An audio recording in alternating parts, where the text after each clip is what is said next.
प्यारे सत्संग जी, प्यार से कहिए सतगुरु सतनाम सत साहिब जी, सतगुरु सतनाम सत साहिब जी, सतगुरु सतनाम सत साहिब जी। बोल सतगुरुदेव महाराज की जय, सतगुरुदेव महाराज की जय, सतगुरुदेव महाराज की जय। आज के सत्संग के आनंद की जय, आज के सत्संग के आनंद की जय, आज के सत्संग के आनंद की जय। मैं सभी ब्रह्मांड के अंशों को, निज धाम के परम अंशों को, निज धाम के सतपुरुष के चरणों में मेरा कोटि कोटि प्रणाम है। वे ही आपको जगाने की चेष्टा कर रहे हैं। ये गदा भाई बनाम माई का काम करता है, उनके निशब्द को शब्द में बदल के आपके कानों तक पहुंचाता है, ताकि आप सच को जान के सच की ओर चलने की तरफ अपना रुख करें। बस इसी के लिए आज मैं आपके समक्ष एक तो प्रेम भक्ति के दोहे भी रखे हैं, उनको भी आपके सामने उनका प्रवचन करूँगा आज। तो एक भजन मैं आपके साथ गाऊँगा थोड़ी देर के बाद। तो पहले हम चलते हैं कि प्यारी सत्संग जी, कि संसार का जो घूंघट आपने पहना है, घूंघट का पट खोल दे तो है पिया मिलेंगे। घूंघट का पट खोल दे तो है पिया मिलेंगे। ये ले जाएगा आपको प्रेम और भक्ति की ओर। और इसी के साथ जो दोहे हैं वो भी मैं आपके समक्ष रखूंगा। तो प्यारे सत्संग जी, साधु सोया ना रहे, तुम सब साधु ही हो, सिर्फ अपने आप को भूल चुके हो और क्या साधना करनी है वो भूल चुके हो। क्योंकि घूंघट जो है वो आगे पड़ा हुआ है, पर्दा गिरा हुआ है, पर्दे को उठाना है तो उसके बाद सब कुछ स्वच्छ हो जाए। पर्दे ने हम सबको दूर कर दिया है। तो आज आपके पास 13, 10, 20, 21 है। 13, 10, 20, 21 है और आपके समक्ष ये गधा भाई बैठा है। आपका घूंघट उठाने के लिए आया हुआ हूँ। और क्या करना मेरे को काम। संसार में आपके आंखों के आगे पर्दा है, जैसे मोतियाबिंद पड़ जाता है आंख में तो पर्दा आ जाता है, फिर ऑपरेशन कराना पड़ता है। इसी तरह से तुमको यहाँ ऑपरेशन तो नहीं कराना पड़ता, लेकिन काम बड़ा कठिन भी है, काम सरल नहीं है। क्योंकि आओ पहले एक एग्जाम्पल से हम चलते हैं।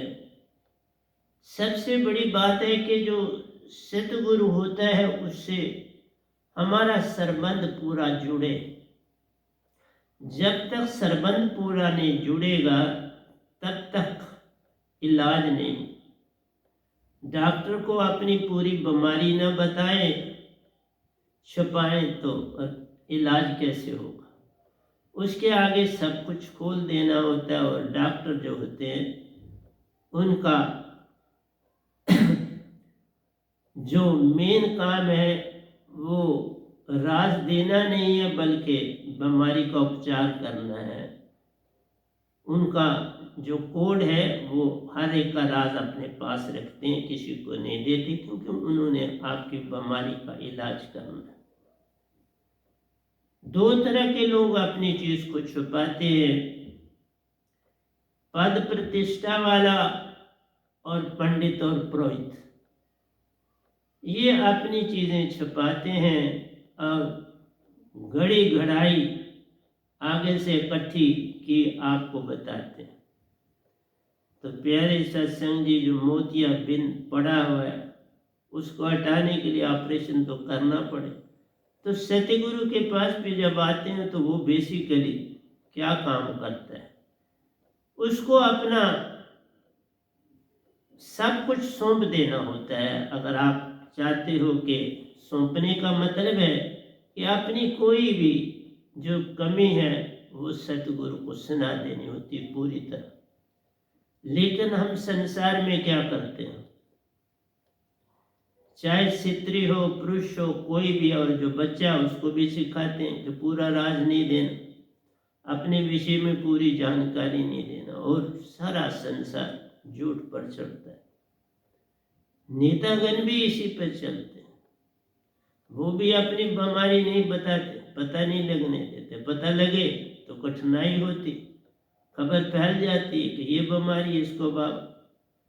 तो इसलिए अपना इलाज भी फिर नहीं हो पाता। अगर डॉक्टर को अपनी बीमारी नहीं बताओगे तो इलाज भी नहीं हो। इसलिए मेरा ये आपसे कहना है कि सतगुरु के पास आके अपना सब कुछ उंडेल देना चाहिए। इस तरह से नहीं खाली शब्द लेके चला जाना, ये कोई भक्ति नहीं।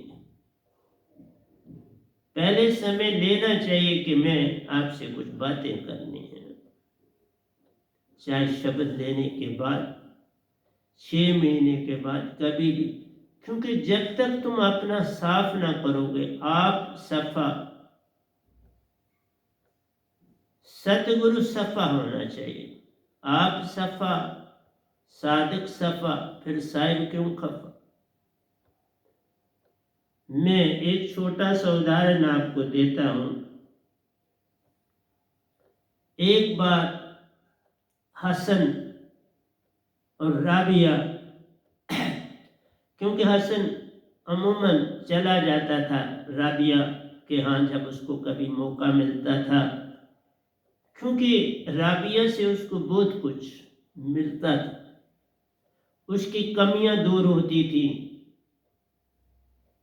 और वो उनको सुधारता भी था और मानता था।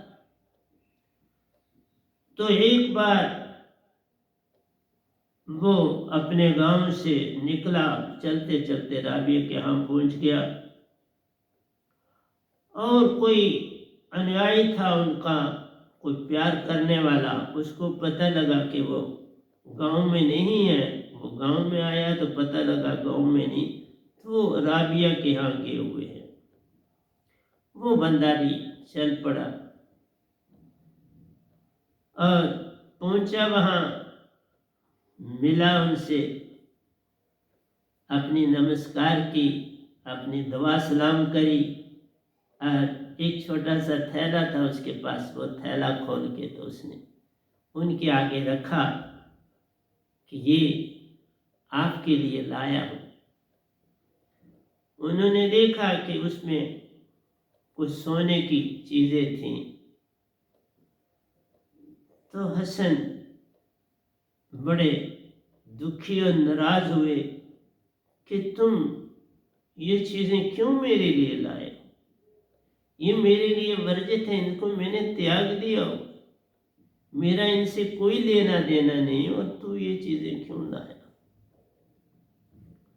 उसने कहा, मैं आप में बड़ी श्रद्धा रखता हूं, मैं जब भी कभी आपके पास होता हूं, आता हूं, कोई ना कोई अंदर मेरी बात होती है, और जो ही मैं जाता हूँ पूरी हो जाती है, मुझे परेशानी नहीं बनती।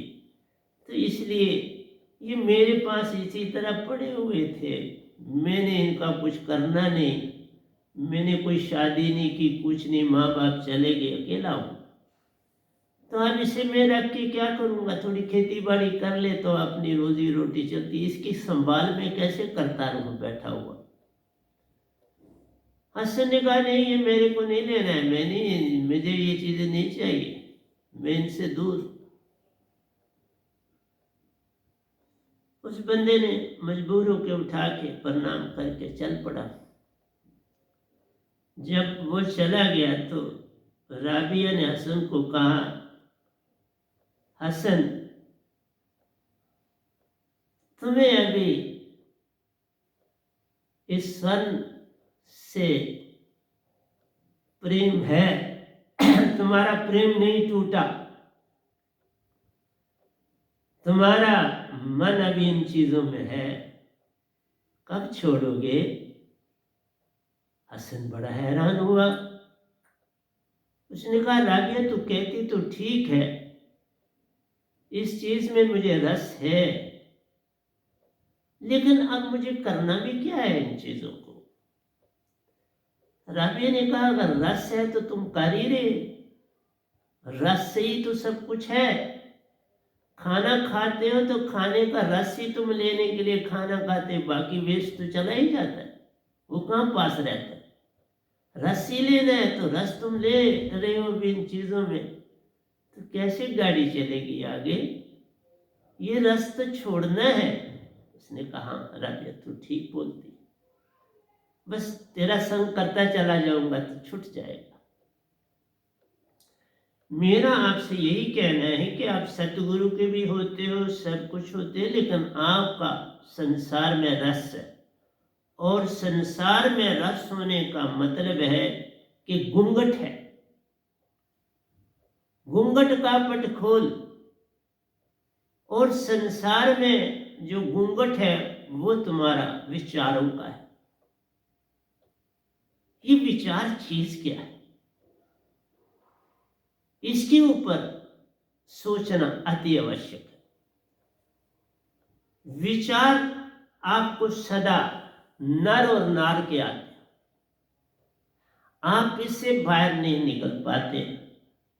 फलाने ने मुझे धोखा दिया तो नर, फलाने ने मुझे धक्कार दिया तो नर, फलाने ने मुझे गाली दी, फलाने ने मुझे नुकसान पहुंचाया, फलाने ने मुझे घर में आदर सम्मान नहीं दिया, फलाने नेता के पास गया उसने काम नहीं किया, फलाने डॉक्टर के पास गया वहां बड़ा रास्ता मुझे समय नहीं मिला। जहां भी आप देखते हो तो आपका सारा वैर विरोध जो झगड़ा वो नर और नार से है।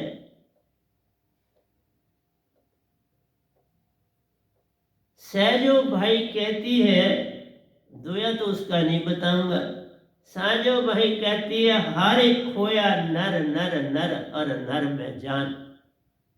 हर एक खोया 4 बार उसने रिपीट किया, नर नर नर में जान।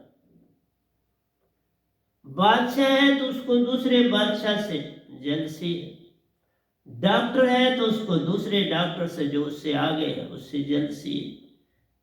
हर इंसान को नेता है तो वो प्राइम मिनिस्टर बनना चाहता है, वो ऊपर जाना चाहता है, राजा वजीर है तो राजा बनना चाहता है। हर आदमी की जो दौड़ है वो मनुष्य तक है। पूरा संसार देख लो, चांद तारों को पकड़ने की ही इच्छा रखे बैठा है इंसान। इसीलिए बोला, आशा तृष्णा सब घट व्यापक, कोई मैल ना सूना, कोई खाली नहीं। और आशा तृष्णा भी किस चीज की है? जो नर और नार के पास चीजें वो तुम चाहते हो, और क्या चाहते? कभी आपके अंदर आशा तृष्णा के अतिरिक्त कभी जागा कि फलां संत है, उसके पास जो दात है मेरे पास हो।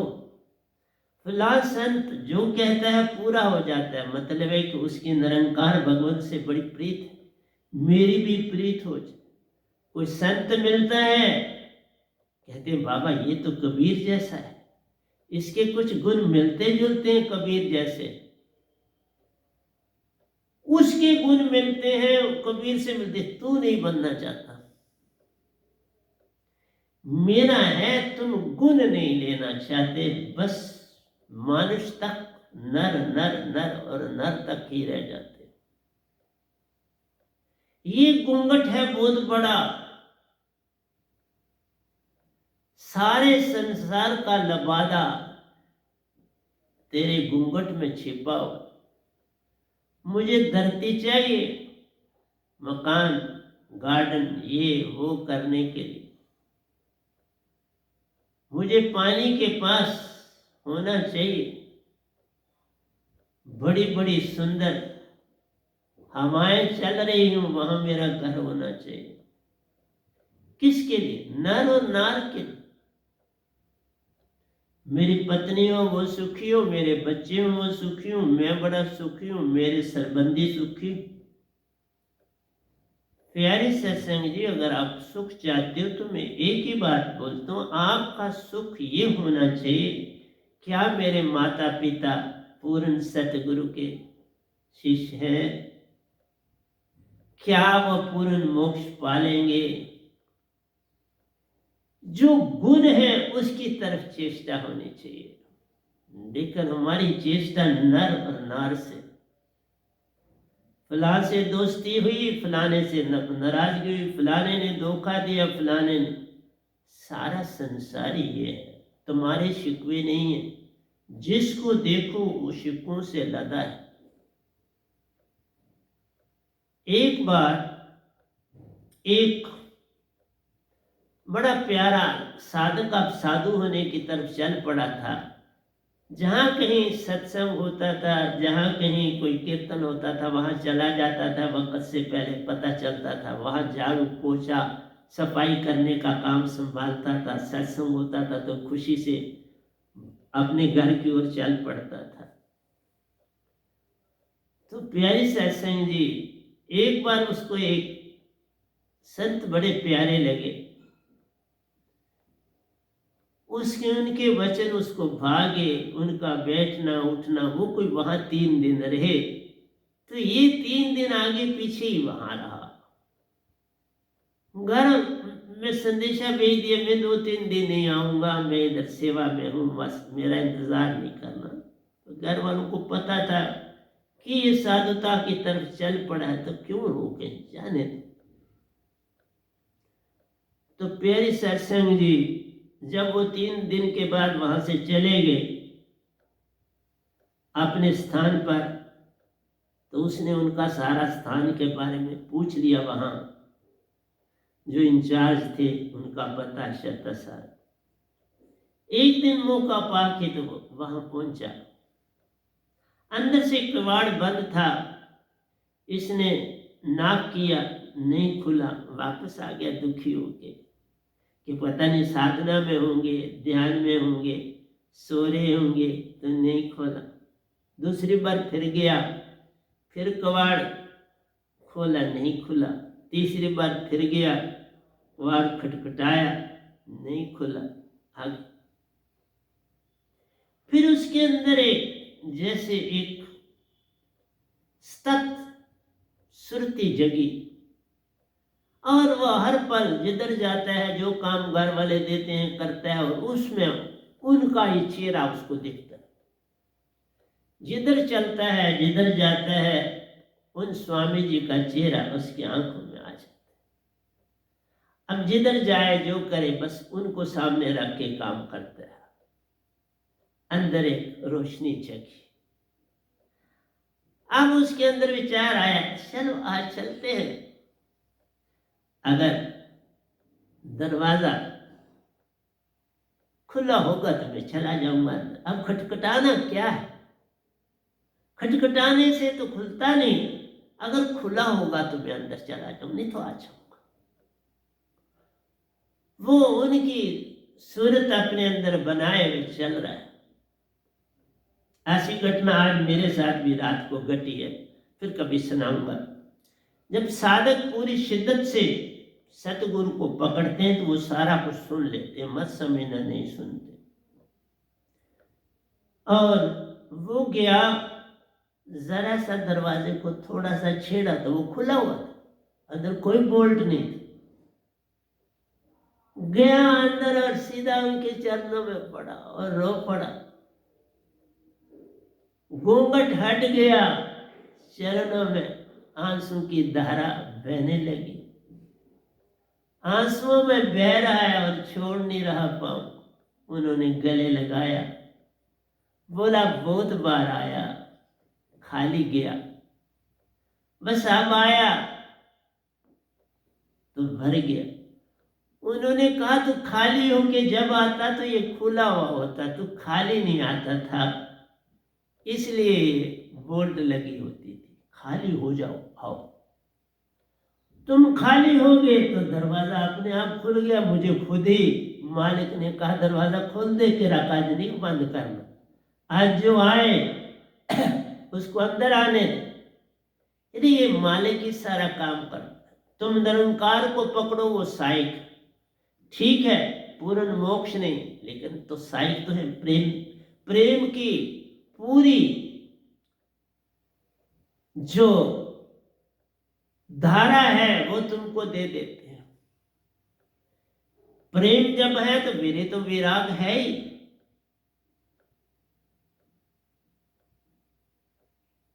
जो गाता है वो रोता है, रोने में वीरे विराग छुपा होता है।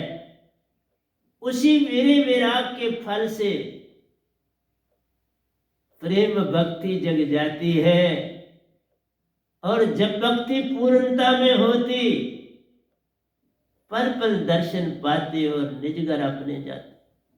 कुछ नहीं छूटता, सब मिलता है। बस एक ही काम करना है, नर और नार को छोड़ना है। और तुम मुझे भी नर और नार में शामिल कर देते हो, क्या करूं प्यारी सत्संग जी? क्योंकि तुम्हें भी मेरा नाक नजर आता है, मुंह नजर आता है, बोलते खाता है, कपड़े पहनता है, ठीक है ऐसी बात, लेकिन अंदर झांकना चाहिए। अंदर झांकने की चेष्टा करो तो फिर तुम्हारे को पता लगेगा कि तुम्हारे पास घूंघट क्या है। आप समझिए घूंघट के पट खोल, वो घूंघट है जो आगे सितरी ने किया होता है, नई नई दुल्हन है तो उसने घूंघट करके रखा है, उसका खोलो, वो घूंघट उठाता है और उसका दर्शन करता है। ये घूंघट नहीं है, ये घूंघट तुम्हारे आगे संसार का, मेरा और मेरी का घूंघट है। नर और नार से नाता, शिकायतें, सब कुछ। और तुम सदगुरु को भी जब बंदा समझते हो तो फिर उसके साथ भी तुम उसके भी अवगुण ढूंढते हो, उसकी भी शिकायतें अगले दूसरे को करते हो। कैसे जागोगे? इसलिए प्यारी सत्संग जी, उदाहरण इसीलिए देने पड़ते हैं। और उदाहरण देता हूं मैं आपको। ओशो जी थे, क्योंकि मेरा तो उनका बड़ा संबंध है, क्योंकि मेरे द्वारा निजदाम की है तो संबंध तो है, सतपुरुष ने लिया, लेकिन साधन में बना। तो एक जगह वो कहते हैं कि उन्होंने कभी अपने बाप को, न बाप ने पूछा शादी के बारे में, तुम शादी करोगे, तो ना उन्होंने कुछ बोला। अगर बाप ने ही नहीं बोला तो बेटा क्या बोलता? क्योंकि बाप जो थे उनके शिष्य बन चुके थे। अब शिष्यों की वो क्या बात करते? उनकी आहिस्ता आहिस्ता अंदर की लकीर प्रेम की कम होती चलेगी जो जो वो ध्यान में बैठते। और वो ध्यान में बहुत बैठते थे। ओशो जी के फादर बहुत ध्यान में बैठते थे। वो भी मेरी तरह, जैसे मैं 3 बजे उठता था, 3 बजे उठते थे। 3 बजे उठ के ध्यान में चले जाते थे। और अंदर से हर बेटे को तो लगाव होता है, तो ओशो जी जब देखते थे फादर को ध्यान में तो बड़ा आनंदित होते थे कि तर जाएंगे तो सुंदर बात है। पर वो वेट करते थे कब वो निर्वाण की दुनिया में पहुंचे, कब उनको चैतन्य सुरति मिले और वो ये चैतन्य हो जाए, ज्योत मिले और इस चैतन्य हो जाए। क्योंकि उनकी जो विधि थी वो निरंकार की सीमा तक थी। निरंकार के लिए शून्य करना था और चलना था आगे की ओर। और एक छोटी सी लकीर ही रह गई थी उनकी बेटे के लिए। और एक दिन जब वो ध्यान में बैठे थे, शरीर भी अब बड़ा कमजोर था, कई तरह के अंदर बीमारियों के भी, रोगों का भी जो अलार्म बज रहा था। तो कुदरती हर बेटा चाहे कितनी भी ऊंची अवस्था में होता है भक्ति में, तो उसका होता है कि मेरे माँ बाप जो है वो ठीक मोक्ष की दुनिया में चले जाएं। कोई नहीं चाहता जन्म ले। तो प्यारे सत्संग जी, एक दिन घटना घट गई।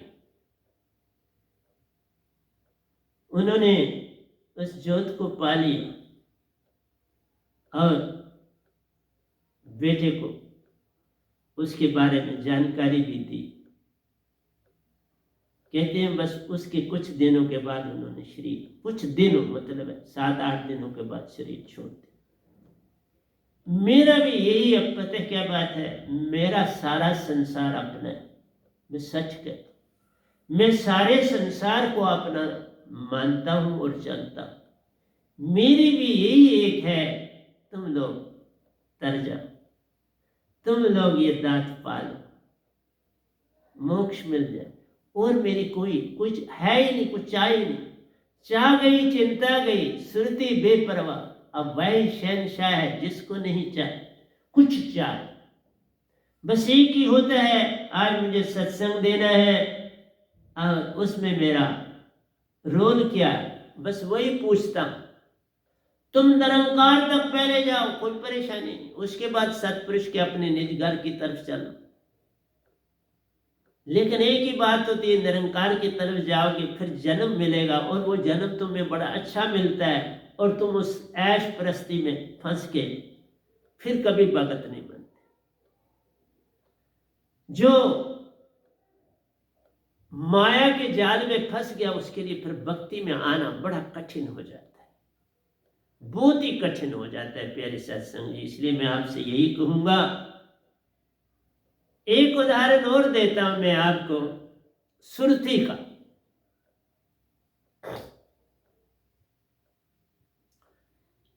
क्योंकि कबीर साहब की महिमा पूरी क़यामत तक वैसी की वैसी रहेगी, और फिर नई क़यामत आने में फिर वैसी की वैसी रहेगी। उन जैसा संत इस संसार में न आया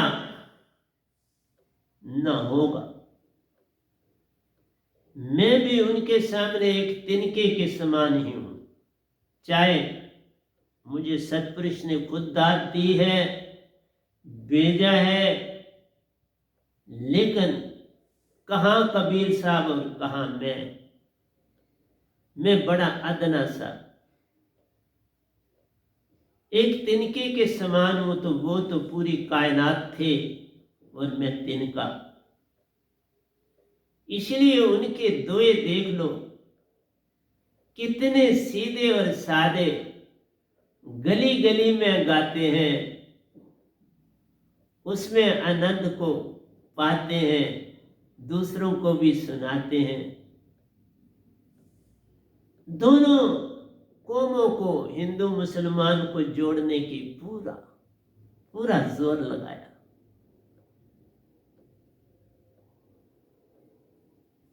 जीवन में कई कलाबाजियां दिखाई, ना कोई हिंदू उन्हें जान पाया ना मुसलमान जान पाया। वो इसी में ढूंढते रहे, हिंदू थे कि मुसलमान थे। वो हिंदू भी थे, मुसलमान भी थे, वो सिख भी थे, ईसाई भी थे, वो जैन भी थे, वो बुद्ध भी थे। वो क्या नहीं थे? उनकी वाणी से जान लो। उन्होंने कटाक्ष करते हुए, चाहे मौलवी हो चाहे पंडित हो, पुरोहित हो, कटाक्ष किया। और इसी तरह पंडित पुरोहित तो उनके सदा विरोध में रहे। और लोधी बादशाह को उनके खिलाफ खूब सिखाया, क्योंकि उनका जो पंडित पुरोहित होते हैं, इनका बड़ा सरबंध नेतागणों से होता है। नेतागण ज्यादातर उनकी बात मानते और इनमें आपस में बड़ी सांठ गांठ होती। संतों की नहीं होती किसी से, मैं ये भी बोल। लेकिन ये पंडित पुरोहित, चाहे मुल्ला हो चाहे पंडित हो, सबका तो उन्होंने बड़ी कोशिश की कबीर साहब को हानि पहुंचाने की। 52 बार उनको सजाए मौत मिली, 52 टाइम्स। लेकिन सच को आंच कहाँ, सत्य को कैसे कोई तबाह कर सकता है? सत्य को उनको अग्नि में छोड़ा गया, अग्नि बुझ गई। अग्नि ने कहा नहीं, मैं इसको छू नहीं सकती। अग्नि की ज्वालाएं अपने आप बंद। पागल हाथी को उनके ऊपर छोड़ा गया।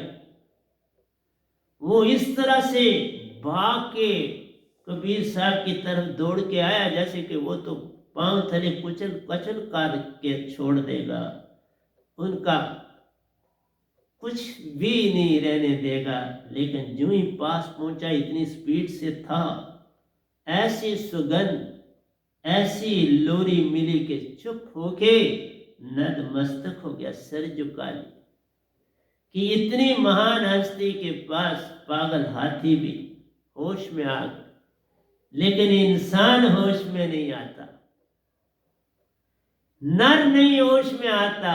देखा, मैंने बोला ये घूंघट बड़ा तगड़ा है आपका, इसलिए मैं आपको उदाहरण भी देता हूं। घूंघट का पड़ खोल रे तो हे पिया मिले। ये जात धर्म अहंकार ये भी घूंघट है, विकार तुम्हारे घूंघट है, अहंकार तुम्हारा घूंघट है, मैं हूं, मेरा और मेरी तुम्हारा घूंघट है। ये घूंघट नर के ही है सारे। तुम वही कुछ चाहते हो जो दूसरे नर के पास है, तुम वही कुछ चाहते हो।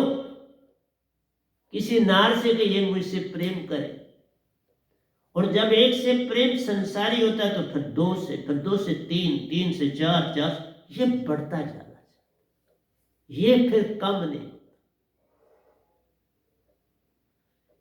इसलिए प्यारे सत्संग जी निपदा ये वलंदा पाठ कहते हैं, बुराई को शुरू में रोक लो तो बात बन जाती है, नहीं तो बात नहीं बनती। इसलिए बोला सार नाम बिन नहीं ठाऊं, जो दांत में लाया हूं इसके बिना कोई ठाव नहीं, कोई ठिकाना नहीं, कोई थोड़ा ठिकाना नहीं। इसके पाने के बाद ही जीवन है, इसके बिना जीवन नहीं। ये पाकर तज विकार आकार, फिर विकार जाएगा तो आकार भी किसका? नर नार का आकार चला जाए। विकार जाए तो नर नार का आकार जाए। आकार छोड़ोगे तो निराकार की भक्ति होती, और जब निराकार की भक्ति होती है तो फिर आत्मा चेतन होती है, प्रेम आता है, सुरती को कुछ होश आती है और वो तुम्हें दौड़ाती है कि चल सच्ची जगह। प्रेम आए, समझना वो भगत बन जाएगा, सतगुरु उसके द्वार पर पहुंच जाए। तो अभी मैं इतना विचार रख के मैं अपने दोहे भी लिखे हैं आपके लिए विचार के लिए उधर आऊंगा, और मैं पहले एक भजन आपके सामने रख, छोटा सा भजन है क्योंकि अब मैंने रखा कि भजन हर सत्संग में मैं एक भजन दूं। सिमरन करे ले सुरती जना, सिमरन करे ले सुरती जना, तेरी बीती जाती उम्र सतनाम बिना, सिमरन करे ले सुरती जना, सिमरन करे ले सुरती जना, तेरी बीती जाती उम्र मूल नाम बिना,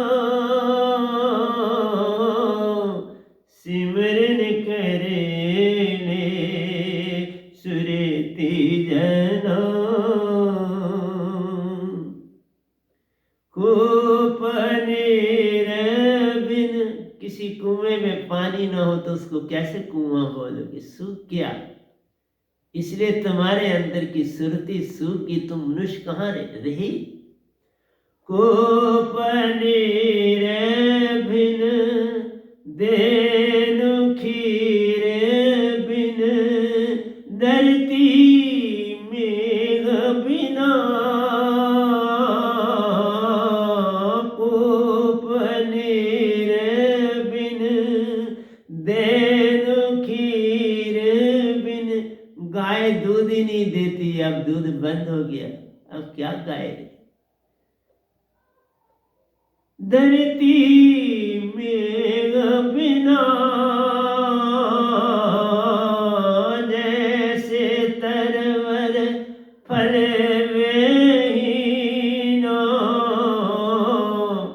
वैसे प्राणी सार नाम बिना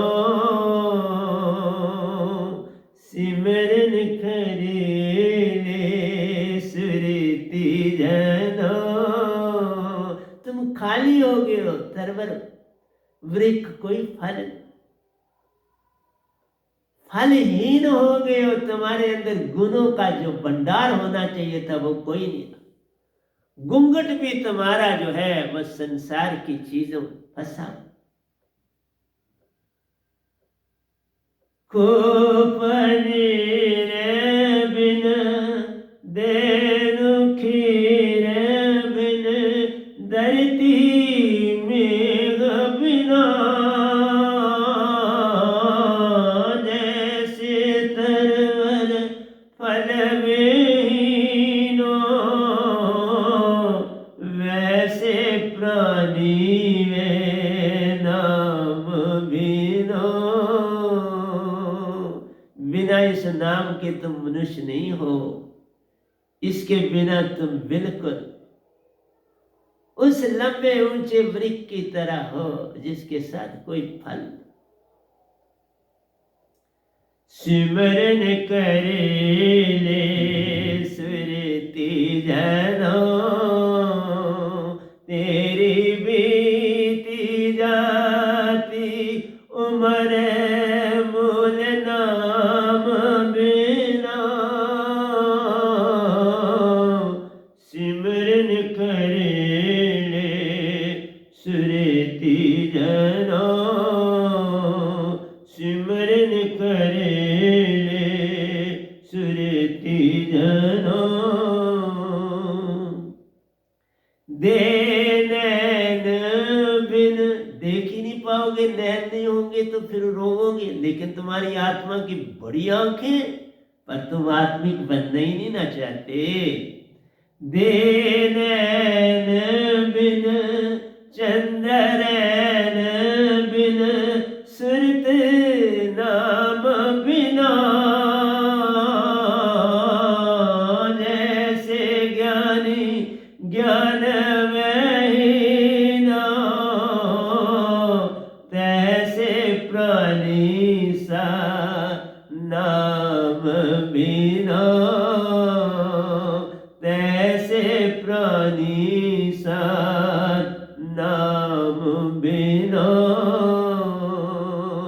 दे नैन बिन चांद को सूरज की रोशनी ना मिले तो क्या चांद होगा, वो तो फिर दिखाई नहीं देगा ना आपको।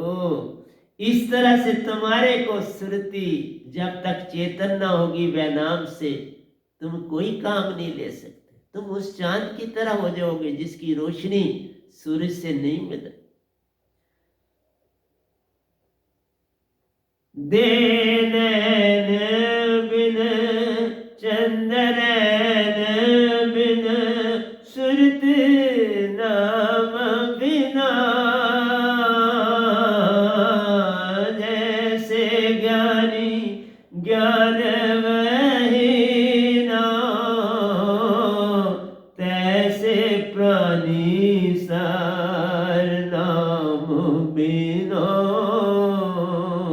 सिमरन करे ले सुरती जना। तुम सुरती से लदे हुए हो, तुम तो खुद सतपुरुष हो, तुम खुद ही निरंकार हो, तुम क्या नहीं हो, तुम सब कुछ हो लेकिन सब कुछ होते कुछ भी नहीं। यही तुम्हारी भूल है रे बाबा। सिमर